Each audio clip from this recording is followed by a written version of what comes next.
جب مر چکا۔ ہمیں مرے ہوئے 3-4 منٹ ہو چکے تھے، لیکن ہمیں یقین نہیں آ رہا تھا کہ ہم بھی کبھی مر سکتے ہیں۔ میرے ساتھ والی قبر میں ایک سمارٹ خوبصورت مردہ تھا۔ میں نے اس سے پوچھا، تم نے کبھی سگریٹ پیا؟ اس نے انکار میں سر ہلا دیا۔ کبھی شراب، چرس، گانجا پیا ہو؟ اس کا سر انکار میں ہلتا رہا۔ کبھی رش ڈرائیونگ کی، پانی میں اندھی چھلانگ لگائی، تم لوگوں سے الجھ پڑتے ہو؟ اس نے انکار میں سر ہلایا اور دکھی آواز میں بولا، میں نے زندگی میں کبھی کوئی غلط کام نہیں کیا۔ میں نے پوچھا، تمہاری عمر کتنی تھی؟ اس نے جواب دیا، صرف 32 سال۔ میں نے پوچھا، پھر تم کیسے مر گئے؟ اس نے کہا، میں بھی اس بات پر حیران ہوں کہ میں کیسے مر سکتا ہوں۔ میں اپنے لاؤنج میں ٹی وی دیکھ رہا تھا، مجھے اچانک سینے میں درد محسوس ہوا۔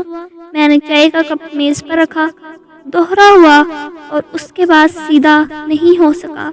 میں مر گیا۔ میں نے پوچھا، تمہاری اس وقت سب سے بڑی خواہش کیا تھی؟ اس نے میری طرف دیکھا اور بولا، 3 منٹ کی زندگی۔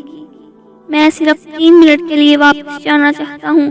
میرے ابو مجھ سے ناراض تھے، میں اپنی بیوی سے بدتمیزی کرتا تھا، میں اپنے بچوں کو کبھی پیار نہیں کرتا تھا، میں ملازموں کو وقت پر تنخواہ نہیں دیتا تھا، اور میں نے اپنے لان میں گلاب کے پھول لگوائے تھے، لیکن میں ان کے پاس نہ بیٹھ سکا۔ میں 3 منٹ میں سب سے معافی مانگنا چاہتا ہوں اور اپنے خوبصورت گلابوں کو چھو کر دیکھنا چاہتا ہوں۔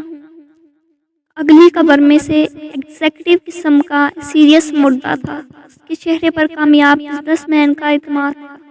میں نے اس سے پوچھا، تم بھی مر گئے؟ اس نے افسوس سے سر ہلایا اور جواب دیا، میں بھی اس بات پر حیران ہوں۔ میں دنیا کے بہترین ڈاکٹر، اعلیٰ ترین اسپتال اور مہنگی ترین دوائیں افورڈ کر سکتا تھا۔ میں نے دنیا کی مہلک ترین بیماریوں کی ویکسین لگوا رکھی تھی۔ میں امریکہ اور یورپ کی بہترین لیبارٹریوں سے ہر 4 ماہ بعد اپنے ٹیسٹ کرواتا، ہفتے میں 2 بار اسٹیم باتھ لیتا تھا، میں ڈائٹ چارٹ کے مطابق خوراک کھاتا تھا، ہر ہفتے فل باڈی مساج کرواتا تھا، میں کام کا سٹریس بھی نہیں لیتا تھا، میں نے ہمیشہ بلٹ پروف گاڑی اور ذاتی جہاز میں سفر کیا، میرے پاس 5000 لوگ ملازم تھے۔ میں بس چاہتا ہوں 3 منٹ کی زندگی۔ میں واپس جا کر اپنی ساری دولت کسی مدرسے یا ویلفیئر کے لیے وقف کرنا چاہتا ہوں۔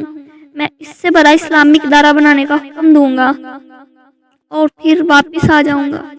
میں دنیا کو بتانا چاہتا ہوں کہ آپ لوگوں کو اللہ تعالیٰ، کتاب اللہ اور رسول اکرم صلی اللہ علیہ وسلم کے طریقوں کو اپنانا چاہیے، اور اللہ تعالیٰ سے اپنی غلطیوں، کوتاہیوں اور گناہوں کی معافی مانگو، قرآن کریم پڑھو اور رسول اللہ صلی اللہ علیہ وسلم کی ہر ایک سنت سے اپنی زندگی سنوارتے جاؤ۔ ہم ہمیشہ یہ کہتے رہتے ہیں کہ ایک بار گھر کی ذمہ داریاں پوری ہو جائیں تو پھر نماز پڑھوں گا، داڑھی رکھوں گا، حج کروں گا، خدمت کروں گا، لیکن اچانک بلاوا آ جاتا ہے اور ہمیں یہ سب کرنے کی مہلت نہیں ملتی۔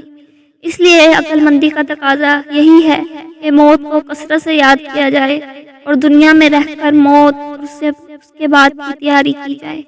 اللہ تعالیٰ سے دعا ہے کہ اپنے پیارے حبیب صلی اللہ علیہ وسلم کے طفیل ہم سب کا خاتمہ ایمان پر فرمائے، آمین۔